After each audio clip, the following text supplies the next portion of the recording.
17 ଫେବୃଆରୀ 2026 ମଙ୍ଗଳବାର ଦିନ ଲାଗିବା ପାଇଁ ଯାଉଛି ଭୟଙ୍କର ସୂର୍ଯ୍ୟପରାଗ। ତେବେ ସୂର୍ଯ୍ୟପରାଗ ସମୟରେ ଆପଣଙ୍କ ଘରର ଏହି କୋଣରେ ରଖିଦିଅନ୍ତୁ 1 ଟଙ୍କିଆ କଏନ୍। ଆପଣଙ୍କର ସମସ୍ତ କଷ୍ଟରୁ ମିଳିଯିବ ମୁକ୍ତି ଏବଂ ମା ଲକ୍ଷ୍ମୀ ଏବଂ ନାରାୟଣଙ୍କ ଆଶୀର୍ବାଦ ଆପଣଙ୍କ ଉପରେ ସଦାସର୍ବଦା ରହିବ।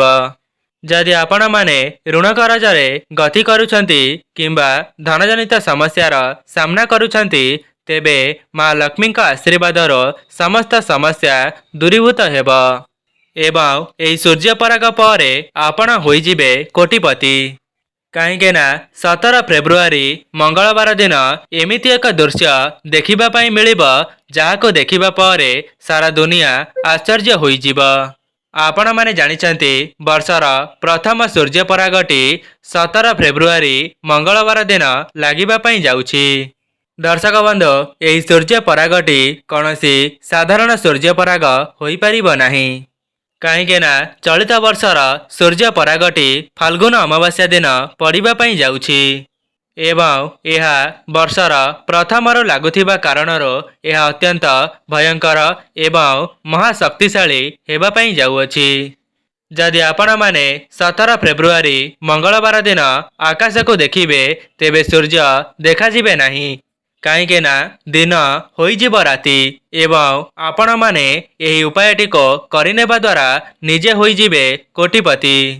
ଆଜ୍ଞା ହଁ ଦର୍ଶକ ବନ୍ଧୁ, ଚଳିତ ବର୍ଷର ପ୍ରଥମ ସୂର୍ଯ୍ୟପରାଗଟି କୌଣସି ମାମୁଲି ସୂର୍ଯ୍ୟପରାଗ ହୋଇପାରିବ ନାହିଁ।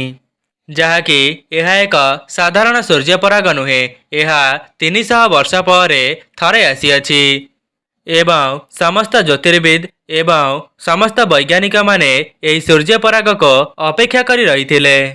ଏହି ବିରଳ ସୂର୍ଯ୍ୟପରାଗଟି ଫାଲ୍ଗୁନ ଅମାବାସ୍ୟା ଦିନ ପଡ଼ିବା ପାଇଁ ଯାଉଛି ଏବଂ ଆପଣମାନେ ଜାଣିଛନ୍ତି ପ୍ରତ୍ୟେକ ଅମାବାସ୍ୟାର ଆମର ସନାତନ ଧର୍ମରେ ବହୁତ ଅଧିକ ମହତ୍ତ୍ୱ ରହିଥାଏ ଏବଂ ଏହି ଦିନ ମା ଲକ୍ଷ୍ମୀ ମର୍ତ୍ତ୍ୟମଣ୍ଡଳକୁ ବିଚରଣ କରିବା ପାଇଁ ଆସିଥାନ୍ତି ଏବଂ ମା ଲକ୍ଷ୍ମୀ ତାଙ୍କ ବାହନ ପେଚାକୁ ଧରି ସାରା ରାତ୍ର ଭ୍ରମଣ କରିଥାନ୍ତି। ଚଳିତ ବର୍ଷର ସୂର୍ଯ୍ୟପରାଗଟି ଅତ୍ୟନ୍ତ ଭୟଙ୍କରୀ ଏବଂ ମହାଶକ୍ତିଶାଳୀ ହେବା ପାଇଁ ଯାଉଛି। ଯଦି ଆପଣମାନେ ଏହି ସୂର୍ଯ୍ୟପରାଗ ସମୟରେ କେବଳ 1 ଟଙ୍କା ମୁଦ୍ରାର ସଠିକ୍ ବିନିଯୋଗ କରିନିଅନ୍ତି, ତେବେ ଆପଣଙ୍କ ଜୀବନରେ ଚାଲିଥିବା ଦୁଃଖ, କଷ୍ଟ, ଯନ୍ତ୍ରଣାରୁ ତୁରନ୍ତ ହିଁ ମୁକ୍ତି ମିଳିଯିବ। ତା ସହିତ ଆପଣଙ୍କର ଋଣ କରଜ 1 ମାସ ମଧ୍ୟରେ ଶୁଝିଯିବ। ଯେଉଁମାନଙ୍କ ନିକଟକୁ ଧନ ଆସିବାର ମାର୍ଗ ବନ୍ଦ ହୋଇଯାଇଥିଲା, ସେମାନଙ୍କ ଜୀବନକୁ ଧନ ଆସିବାର ମାର୍ଗ ଖୋଲିଯିବ।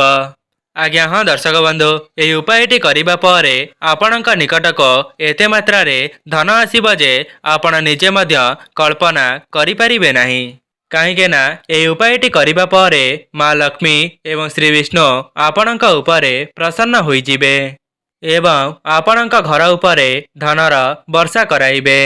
ଦର୍ଶକ ବନ୍ଧୁ, ସୂର୍ଯ୍ୟପରାଗ ଦିନ କରାଯାଇଥିବା ଯେକୌଣସି ଉପାୟ କେବେ ହେଲେ ବି ବିଫଳ ହୋଇନଥାଏ ଏବଂ ଚଳିତ ବର୍ଷର ସୂର୍ଯ୍ୟପରାଗଟି 300 ବର୍ଷ ପରେ ପୁନର୍ବାର ଆସିଅଛି।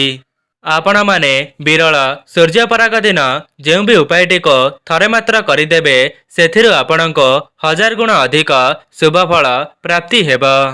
ଦର୍ଶକ ବନ୍ଧୁ, 17 ଫେବୃଆରୀ 2026 ମଙ୍ଗଳବାର ଦିନ ଲାଗିବା ପାଇଁ ଯାଉଥିବା ଭୟଙ୍କର ସୂର୍ଯ୍ୟପରାଗଟି ଆପଣଙ୍କ ଜୀବନରେ ବହୁତ ବଡ଼ ପ୍ରଭାବ ପକାଇବ।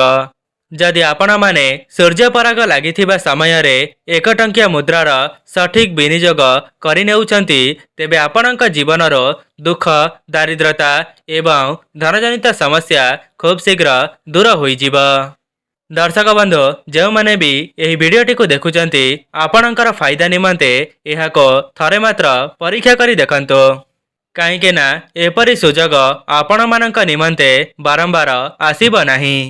ଯଦି ଆପଣମାନେ ଚାହୁଁଛନ୍ତି ମା ଲକ୍ଷ୍ମୀଙ୍କର ଆଶୀର୍ବାଦ ଆପଣଙ୍କ ଉପରେ ଏବଂ ଆପଣଙ୍କ ପରିବାର ଉପରେ ସଦାସର୍ବଦା ବନି ରହୁ, ତେବେ ଏହି ଭିଡ଼ିଓଟିକୁ ସମ୍ପୂର୍ଣ୍ଣ ଶେଷ ପର୍ଯ୍ୟନ୍ତ ଦେଖନ୍ତୁ ଏବଂ 1 ଟଙ୍କିଆ ମୁଦ୍ରାର ସଠିକ୍ ବିନିଯୋଗ କରିକି ଦେଖନ୍ତୁ। ମୁଁ ଆପଣମାନଙ୍କ ଭିଡ଼ିଓର ଆଗରେ ସମସ୍ତ ଉପାୟ ଗୁଡ଼ିକ ଭଲ ଭାବରେ ବୁଝାଇ କରି କହିବି। ଏହା ପୂର୍ବରୁ ଯଦି ଆପଣମାନେ ଭିଡ଼ିଓଟିକୁ ଲାଇକ୍ କରିନାହାନ୍ତି, ଭିଡ଼ିଓଟିକୁ ଲାଇକ୍ କରି କମେଣ୍ଟ ବକ୍ସରେ ଜୟ ମା ଲକ୍ଷ୍ମୀ, ଜୟ ଜଗନ୍ନାଥ ଅବଶ୍ୟ ଲେଖିଦିଅନ୍ତୁ ଏବଂ ଚ୍ୟାନେଲଟିରେ ନୂଆ ଥିଲେ ଚ୍ୟାନେଲଟିକୁ ସବସ୍କ୍ରାଇବ୍ କରିଦିଅନ୍ତୁ। ଯଦି ଆପଣମାନେ ସୂର୍ଯ୍ୟପରାଗ ଲାଗିଥିବା ସମୟରେ କେବଳ 1 ଟଙ୍କିଆ ମୁଦ୍ରାର ସଠିକ୍ ପ୍ରୟୋଗ କରିଦିଅନ୍ତି, ଯାହାକି ଆମର ଶାସ୍ତ୍ରରେ ମାନ୍ୟତା ରହିଛି, ତେବେ ଆପଣଙ୍କ ଜୀବନର ଦୁଃଖ, କଷ୍ଟ ଏବଂ ଧନଜନିତ ସମସ୍ୟା ଦୂର ହେବା ସହିତ ଆପଣଙ୍କ ଜୀବନକୁ ଧନ ଆସିବାର ମାର୍ଗ ଖୋଲିଯିବ। ଯେଉଁମାନଙ୍କର ବ୍ୟାପାର ବାଣିଜ୍ୟ କ୍ଷେତ୍ରରେ ଲାଭ କରିପାରୁନଥିଲେ, ଏହି ଉପାୟଟି କରିବା ପରେ ସେମାନଙ୍କର ବ୍ୟାପାର ବାଣିଜ୍ୟ କ୍ଷେତ୍ରରେ ଲାଭ କରିବା ପାଇଁ ଲାଗିବେ। ଆପଣମାନେ ନିଜେ ଦେଖିବେ ଆପଣଙ୍କ ଜୀବନରେ କେତେ ମାତ୍ରାରେ ଧନର ବର୍ଷା ହେଉଛି। ଦର୍ଶକ ବନ୍ଧୁ, ଏହି ଉପାୟଟିକୁ ସମ୍ପୂର୍ଣ୍ଣ ବିଧିବିଧାନ ଦ୍ୱାରା କରିନେବା ଦ୍ୱାରା ଆପଣଙ୍କ ଜୀବନରେ ଉନ୍ନତି ହେବ। ଆପଣଙ୍କର ବନ୍ଦ ପଡ଼ିଥିବା ବ୍ୟାପାର ପୁନର୍ବାର ଚାଲିବା ପାଇଁ ଲାଗିବ। ତା ସହିତ ଆପଣଙ୍କ ନିକଟକୁ ଧନ ଆସିବାର ମାର୍ଗ ଖୋଲିଯିବ ଏବଂ ଆପଣଙ୍କ ନିକଟକୁ ଧନ ଆସିବାର ମାର୍ଗ ଖୋଲିଯିବ। ତା ସହିତ ଆପଣଙ୍କର ଧନରେ ସଞ୍ଚିତ ହେବ। ବିଶେଷ କରି ଏହି ଉପାୟଟିକୁ କରିନେବା ପରେ ଯେଉଁମାନେ ଆର୍ଥିକ ପରିସ୍ଥିତି କିମ୍ବା ଋଣ କରଜର ସାମ୍ନା କରୁଥିଲେ, ତେବେ ସେମାନଙ୍କର ଋଣ କରଜ 1 ମାସ ମଧ୍ୟରେ ଶୁଝିଯିବ। ଦର୍ଶକ ବନ୍ଧୁ, ଏହି ସୂର୍ଯ୍ୟପରାଗରେ ଅନେକ ପ୍ରକାରର ଶୁଭ ଯୋଗର ସଂଗଠନ ହେବାକୁ ଯାଉଅଛି ଏବଂ ଏହି ବିରଳ ମହାସଂଯୋଗରେ ଯଦି ଆପଣମାନେ କିଛିଟା ଉପାୟକୁ କରିନେବେ, ତେବେ ଆପଣଙ୍କ ଜୀବନରେ ହିଁ ଉନ୍ନତି ହେବ। ଯେତେବେଳେ ସୂର୍ଯ୍ୟପରାଗ ଲାଗିଥାଏ, ସେତେବେଳେ ସୂର୍ଯ୍ୟ, ଶନି, ରାହୁ ଏବଂ ଶୁକ୍ର ଏକାଗ୍ରତାର ସହିତ ଗୋଟିଏ ସରଳ ରେଖାରେ ଆସିଯାଇଥାନ୍ତି। ଆମର ଶାସ୍ତ୍ରୀୟ ମାନ୍ୟତା ଅନୁସାରେ ଏହି ସମୟରେ ଯେଉଁ ବି ଉପାୟଟିକୁ କରି ନିଆଯାଏ, ସେଥିରୁ ଆପଣଙ୍କୁ ସାଙ୍ଗେ ସାଙ୍ଗେ ଶୁଭଫଳ ମିଳିଯାଇଥାଏ ଏବଂ ଅନେକ ଗୁଡ଼ିଏ ତାନ୍ତ୍ରିକ ଏବଂ ସାଧକମାନେ ଏହି ଦିନଟିକୁ ବହୁତ ଦିନ ପୂର୍ବରୁ ଅପେକ୍ଷା କରି ରହିଥାନ୍ତି। ଆଜ୍ଞା ହଁ ଦର୍ଶକ ବନ୍ଧୁ, ଆଜିର ସମୟରେ ଯେଉଁମାନେ ଧନୀ ହୋଇପାରିଛନ୍ତି, ସେମାନେ ଏମିତି ହିଁ ଧନୀ ହୋଇନାହାନ୍ତି। ସେମାନେ ମଧ୍ୟ ବିଶେଷ ଦିନମାନଙ୍କରେ କିଛିଟା ଉପାୟକୁ କରିନେବା ଦ୍ୱାରା ସେମାନଙ୍କର ଭାଗ୍ୟରେ ପରିବର୍ତ୍ତନ ଆସିଛି ଏବଂ ସେମାନେ ଧନବାନ ହୋଇପାରିଛନ୍ତି। ସେଥିପାଇଁ ଯେଉଁମାନେ ବି ଏହି ଭିଡ଼ିଓଟିକୁ ଦେଖୁଛନ୍ତି, ଆପଣମାନେ ଯଦି ଏହି ଉପାୟଟିକୁ କରିନେଉଛନ୍ତି, ତେବେ ଆପଣଙ୍କ ଭାଗ୍ୟରେ ମଧ୍ୟ ଉନ୍ନତି ଆସିବ ଏବଂ ଆଗାମୀ ଦିନମାନଙ୍କରେ ଆପଣମାନେ କୋଟିପତି ମଧ୍ୟ ହୋଇପାରନ୍ତି। ତା ସହିତ ଆପଣଙ୍କର ନବଗ୍ରହ ଆପଣଙ୍କର ସାଥ ଦେବା ଆରମ୍ଭ କରିଦେବେ। କେବଳ ସେତିକି ନୁହେଁ, ଆପଣଙ୍କ ଉପରେ ଏବଂ ଆପଣଙ୍କ ଗୃହରେ ମା ଲକ୍ଷ୍ମୀଙ୍କର ବାସ ହେବ। ଆପଣଙ୍କ ଘରେ କେବେ ହେଲେ ବି ଧନ ଏବଂ ଅନ୍ନର କମି ହେବ ନାହିଁ। ଦର୍ଶକ ବନ୍ଧୁ, ଏମିତି କିଛି ଉପାୟ ଅଛି ଯାହାକୁ ଆପଣମାନେ କରିନେବା ଦ୍ୱାରା ସଙ୍ଗେ ସଙ୍ଗେ ସେଥିରୁ ଚମତ୍କାରୀ ଫାଇଦା ଆପଣମାନଙ୍କୁ ଦେଖିବା ପାଇଁ ମିଳିଥାଏ। ଆଜ୍ଞା ହଁ ଦର୍ଶକ ବନ୍ଧୁ, ଏହାକୁ କେବଳ ଆପଣଙ୍କର ଭଲ ପାଇଁ ନୁହେଁ, ଆପଣଙ୍କ ପରିବାରର ଭଲ ପାଇଁ ଥରେ ମାତ୍ର ନିଶ୍ଚୟ ଦେଖନ୍ତୁ ଏବଂ ଭିଡ଼ିଓରେ କୁହାଯାଉଥିବା ଉପାୟ ଗୁଡ଼ିକୁ ଥରେ ମାତ୍ର ପରୀକ୍ଷା କରି ଦେଖନ୍ତୁ। ଦର୍ଶକ ବନ୍ଧୁ, ପ୍ରଥମ ଉପାୟଟି ହେଉଛି ଆପଣଙ୍କ ଜୀବନକୁ ଧନର ମାର୍ଗ ଖୋଲିବା ପାଇଁ ଏବଂ ଆପଣଙ୍କ ଜୀବନର ଋଣ କରଜକୁ ଦୂର କରିବା ପାଇଁ। ଯଦି ଆପଣମାନେ ଚାହୁଁଛନ୍ତି ଆପଣଙ୍କ ଘରେ କେବେ ହେଲେ ବି ଧନର ଅଭାବ ନ ହେଉ ଏବଂ ମା ଲକ୍ଷ୍ମୀଙ୍କର ସ୍ଥିର ବାସ ଆପଣଙ୍କ ଘରେ ସଦାସର୍ବଦା ହେଉ, ତେବେ ସୂର୍ଯ୍ୟପରାଗଟି ଆରମ୍ଭ ହେବା ପୂର୍ବରୁ ଅର୍ଥାତ୍ 3ଟା ବାଜି 26 ମିନିଟରେ ଆପଣମାନେ ଗୋଟିଏ ତମ୍ବାର ପାତ୍ରଟିକୁ ନେବେ ଏବଂ ସେହି ତମ୍ବାର ପାତ୍ରରେ ଆପଣମାନେ ଗଙ୍ଗା ଜଳକୁ ଭରିଦେବେ। ଏହାପରେ ସେହି ପାତ୍ରରେ 1 ଟଙ୍କିଆ ମୁଦ୍ରାକୁ ପକାଇଦେବେ ଏବଂ ସେହି ପାତ୍ରଟିରେ ଆପଣମାନେ 1 ଟଙ୍କିଆ ମୁଦ୍ରାକୁ ପକାଇ ସାରିବା ପରେ ଆପଣଙ୍କର ଛାତ ଉପରକୁ ଚାଲିଯିବେ ଏବଂ ସେହି ପାତ୍ରଟିକୁ ନେଇ ଆପଣଙ୍କ ଛାତ ଉପରର ଏମିତି ଜାଗାରେ ରଖିବେ ଯେଉଁ ଜାଗାରେ ସୂର୍ଯ୍ୟଙ୍କର କିରଣଟି ସେହି ଗିନା ଉପରେ ପଡ଼ୁଥିବ ଏବଂ ସୂର୍ଯ୍ୟପରାଗ ଦିନ ଫାଲ୍ଗୁନ ଅମାବାସ୍ୟା ପଡ଼ୁଥିବା କାରଣରୁ ମା ଲକ୍ଷ୍ମୀ ମଧ୍ୟ ମର୍ତ୍ତ୍ୟମଣ୍ଡଳରେ ବିଚରଣ କରୁଥାନ୍ତି। ଏହାପରେ ପରାଗର ପରଦିନ ଅର୍ଥାତ୍ 18 ଫେବୃଆରୀ ବୁଧବାର ଦିନ ସେହି ଗିନାଟିକୁ ନେଇ ଆସିବେ ଏବଂ ସେହି ଗିନାରୁ 1 ଟଙ୍କିଆ ମୁଦ୍ରାକୁ ବାହାର କରିନେବେ। ତାପରେ ଆପଣଙ୍କର ଧନ ରଖୁଥିବା ସ୍ଥାନରେ ସେହି 1 ଟଙ୍କିଆ ମୁଦ୍ରାକୁ ରଖିଦେବେ। ଆପଣମାନେ କେବଳ ସୂର୍ଯ୍ୟପରାଗ ସମୟରେ କେବଳ ଏତିକି କରି ଦେଖନ୍ତୁ। ଆପଣଙ୍କ ଜୀବନରେ ଯାହା ବି କିଛି ଧନଜନିତ ସମସ୍ୟା ଲାଗି ରହିଥିବ, ସୂର୍ଯ୍ୟଦେବଙ୍କ ଆଶୀର୍ବାଦରୁ ସେସବୁ ଦୂର ହେବା ସହିତ ଆପଣଙ୍କ ଧନରେ ବୃଦ୍ଧି ଘଟିବ। ଆଜ୍ଞା ହଁ ଦର୍ଶକ ବନ୍ଧୁ, ମୁଁ ଆପଣମାନଙ୍କ ଆଗରେ ଯେଉଁ ସବୁ ଉପାୟକୁ କହି ରଖିଲି, ଏହାକୁ ଆପଣମାନେ ସଠିକ୍ ବିଧିବିଧାନ ଦ୍ୱାରା କରିନେବା ଦ୍ୱାରା ଆପଣଙ୍କର 1 ମାସ ମଧ୍ୟରେ ସମସ୍ତ ଋଣ କରଜ ଶୁଝିଯିବା ସହିତ ଆପଣଙ୍କ ନିକଟକୁ ଧନ ଆସିବାର ମାର୍ଗ ଖୋଲିଯିବ। ଆପଣମାନଙ୍କୁ ହୁଏତ ବିଶ୍ୱାସ ହୋଇପାରୁନଥିବ, କିନ୍ତୁ ସେହି 1 ଟଙ୍କିଆ କଏନ୍ଟି ସ୍ୱୟଂ ମା ଲକ୍ଷ୍ମୀଙ୍କର ଆଶୀର୍ବାଦ ରୂପରେ କାମ କରିବ। ଯେଉଁଠାରୁ ଆପଣମାନେ ସେହି 1 ଟଙ୍କିଆ କଏନ୍କୁ ଆପଣଙ୍କର ଧନ ରଖୁଥିବା ସ୍ଥାନରେ ରଖିଦେବେ, ସେହି ଦିନଠାରୁ ଆପଣଙ୍କ ଉପରେ ମା ଲକ୍ଷ୍ମୀ ଏବଂ ନାରାୟଣଙ୍କ ଆଶୀର୍ବାଦ ସଦାସର୍ବଦା ରହିଯିବ। ଦର୍ଶକ ବନ୍ଧୁ, ଏହି ଉପାୟଟି ତନ୍ତ୍ରଶାସ୍ତ୍ରରେ ସମ୍ପୂର୍ଣ୍ଣ ବର୍ଣ୍ଣିତ ଅଛି। ଦର୍ଶକ ବନ୍ଧୁ, ଏବେ ଆସନ୍ତୁ ଜାଣିବା ଦ୍ୱିତୀୟ ଉପାୟ ବିଷୟରେ। ଦ୍ୱିତୀୟ ଉପାୟଟିରେ ଆପଣମାନେ ଶୁକ୍ରଦେବଙ୍କର ଆଶୀର୍ବାଦକୁ ପାଇପାରିବେ। ଦ୍ୱିତୀୟ ଉପାୟଟିରେ ଆପଣମାନେ ଶୁକ୍ରଦେବଙ୍କର ଆଶୀର୍ବାଦକୁ ପାଇପାରିବେ ଏବଂ ଆପଣମାନେ ହୁଏତ ଜାଣିନଥିବେ, ଶୁକ୍ର ଗ୍ରହ ଧନର କାରକ ଗ୍ରହ ବୋଲି ମାନ୍ୟତା ରହିଛି। ଶୁକ୍ର ଗ୍ରହଙ୍କର ନିୟନ୍ତ୍ରଣ ମା ଲକ୍ଷ୍ମୀଙ୍କ ହାତରେ ହୋଇଥାଏ। ଯେଉଁ ବ୍ୟକ୍ତିଙ୍କ ଉପରେ ଶୁକ୍ରଦେବଙ୍କର ଆଶୀର୍ବାଦ ରହିଯାଇଥାଏ, ସେହି ବ୍ୟକ୍ତି ଧନଜନିତ ସମସ୍ୟାରେ ଯେତେ ବଡ଼ ନିଷ୍ପତ୍ତି ନେଲେ ମଧ୍ୟ ସେମାନଙ୍କର ନିଷ୍ପତ୍ତି କେବେ ହେଲେ ବି ଭୁଲ ହୋଇନଥାଏ। ଏବଂ ମୁଁ ଆପଣମାନଙ୍କୁ ଯେଉଁ ଉପାୟ ବିଷୟରେ ବତାଇବା ପାଇଁ ଯାଉଛି, ସେହି ଉପାୟଟିକୁ କରିନେଇ ଧନୀ ଲୋକମାନେ ମଧ୍ୟ ଧନବାନ ହୋଇପାରିଛନ୍ତି। ଯାହାକି ଏହି ଉପାୟଟି ବହୁତ ସରଳ ହେଲେ ମଧ୍ୟ ଅତ୍ୟନ୍ତ ଚମତ୍କାରୀ ହୋଇଥାଏ। ଦର୍ଶକ ବନ୍ଧୁ, ସୂର୍ଯ୍ୟପରାଗର ପରାଗ ଲାଗିବା ପୂର୍ବରୁ ଆପଣମାନେ ସ୍ନାନ କରିଦେବେ। ଏହାପରେ ଲାଲ ରଙ୍ଗର ବସ୍ତ୍ରକୁ ପରିଧାନ କରିଦେବେ। କାହିଁକି ନା ମା ଲକ୍ଷ୍ମୀଙ୍କୁ ଲାଲ ରଙ୍ଗ ବହୁତ ପସନ୍ଦ ହୋଇଥାଏ। ସେଥିପାଇଁ ଲାଲ ରଙ୍ଗର ବସ୍ତ୍ର ପରିଧାନ କରିବା ପରେ ଆପଣମାନେ 1 ଟଙ୍କିଆ 2ଟି କଏନ୍କୁ ନେବେ ଏବଂ ସେହି କଏନ୍ଟିକୁ ନେଇ ଆପଣଙ୍କର ଠାକୁର ଘରକୁ ଚାଲିଯିବେ। ଏହାପରେ ସେହି କଏନ୍ଟିକୁ 2 ହାତରେ ଧରି ନେଇ ଆପଣମାନେ ମା ଲକ୍ଷ୍ମୀଙ୍କର ବୀଜ ମନ୍ତ୍ରକୁ 11 ଥର ଜପ କରିବେ।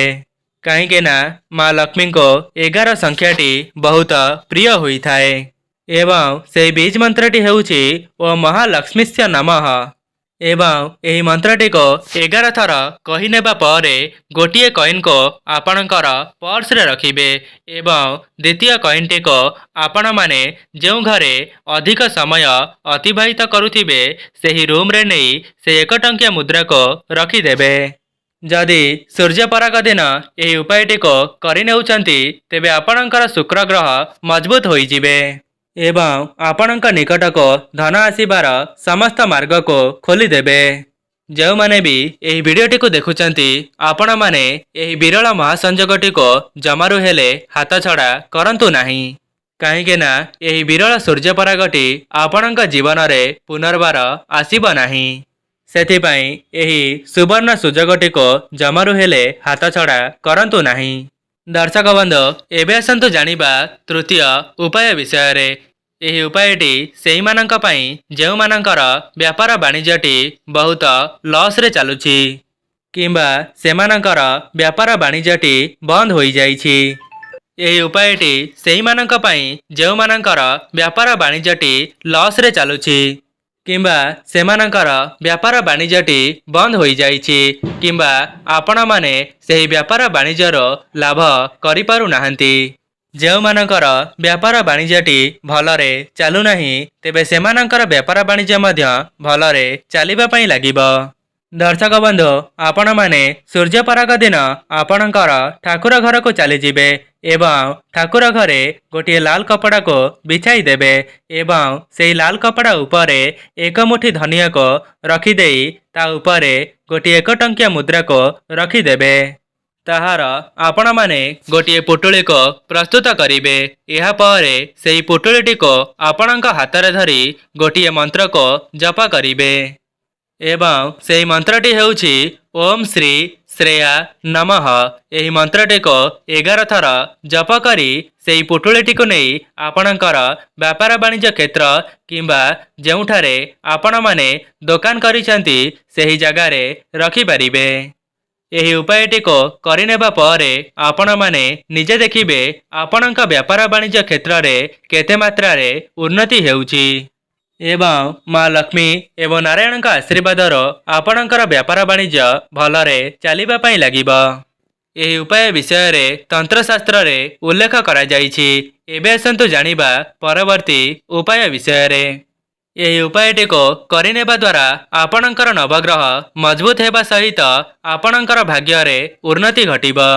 ଦର୍ଶକ ବନ୍ଧୁ, ସୂର୍ଯ୍ୟପରାଗର ସୂତକ ସମୟରେ ଆପଣମାନେ ଗୋଟିଏ ଧଳା ରଙ୍ଗର କପଡ଼ାକୁ ଆଣିବେ ଏବଂ ସେହି କପଡ଼ା ଉପରେ ଗୋଟିଏ ତାଲା ଚାବିକୁ ରଖିଦେବେ ଏବଂ ତା ସହିତ ସେହି କପଡ଼ା ଉପରେ ଗୋଟିଏ 1 ଟଙ୍କିଆ କଏନ୍କୁ ମଧ୍ୟ ରଖିଦେବେ ଏବଂ ଏହାର ଗୋଟିଏ ପୁଟୁଳିକୁ ପ୍ରସ୍ତୁତ କରିବେ।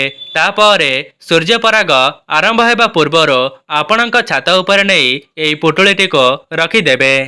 ଆପଣମାନେ ସେହି ପୁଟୁଳିଟିକୁ ରଖିବା ସମୟରେ ଗୋଟିଏ କଥାର ଧ୍ୟାନ ରଖିବେ। ସେହି ଜାଗାରେ ଏହି ପୁଟୁଳିଟିକୁ ରଖିବେ ଯେଉଁ ଜାଗାରେ ସୂର୍ଯ୍ୟଙ୍କର କିରଣ ଭଲ ଭାବରେ ପଡ଼ୁଥିବ ଏବଂ ସୂର୍ଯ୍ୟପରାଗ ପରଦିନ ସେହି ପୁଟୁଳିଟିକୁ ନେଇ ଆପଣଙ୍କ ଘର ପାଖରେ ଥିବା କୌଣସି ମନ୍ଦିରର ପୂଜାରୀଙ୍କୁ ଦାନ କରିଦେବେ। ଯଦି ଆପଣମାନେ କେବଳ ସୂର୍ଯ୍ୟପରାଗର ସୂତକ ସମୟରେ ଏହି ଉପାୟଟିକୁ କରିଦେଉଛନ୍ତି ତେବେ ବିଶ୍ୱାସ ରଖନ୍ତୁ ଆଗାମୀ ଦିନମାନଙ୍କରେ ଆପଣଙ୍କର ଭାଗ୍ୟ ମଧ୍ୟ ପରିବର୍ତ୍ତନ ହୋଇଯିବ। ତା ସହିତ ଆପଣଙ୍କର ବନ୍ଦ ପଡ଼ିଥିବା ଭାଗ୍ୟର ତାଲା ମଧ୍ୟ ଖୋଲିଯିବ। ଯେଉଁମାନଙ୍କର ଭାଗ୍ୟ ଖରାପ ଥିଲା ସେମାନଙ୍କର ଭାଗ୍ୟ ମଧ୍ୟ ସେମାନଙ୍କୁ ସାଥ ଦେବା ଆରମ୍ଭ କରିଦେବ। ତା ସହିତ ମା ଲକ୍ଷ୍ମୀ ଏବଂ ନାରାୟଣଙ୍କ ଆଶୀର୍ବାଦ ଆପଣଙ୍କ ଉପରେ ଏବଂ ଆପଣଙ୍କ ପରିବାର ଉପରେ ବର୍ଷା ହେବ।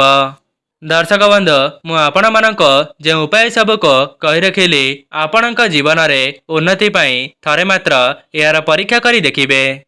ଦର୍ଶକ ବନ୍ଧୁ, ଭିଡ଼ିଓର ଶେଷରେ କେବଳ ଏତିକି କହିବି, ଆପଣମାନେ ଏହି ବିରଳ ସୂର୍ଯ୍ୟ ପରାଗଟିକୁ ଏମିତି ହିଁ ହାତଛଡ଼ା କରନ୍ତୁ ନାହିଁ। ତେବେ ଦର୍ଶକ ବନ୍ଧୁ, ଯଦି ଆପଣମାନଙ୍କୁ ଭିଡ଼ିଓଟି ଭଲ ଲାଗିଥାଏ ଭିଡ଼ିଓଟିକୁ ଲାଇକ୍ କରି କମେଣ୍ଟ ବକ୍ସରେ ଜୟ ମା ଲକ୍ଷ୍ମୀ ଜୟ ଜଗନ୍ନାଥ ଅବଶ୍ୟ ଲେଖିଦିଅନ୍ତୁ।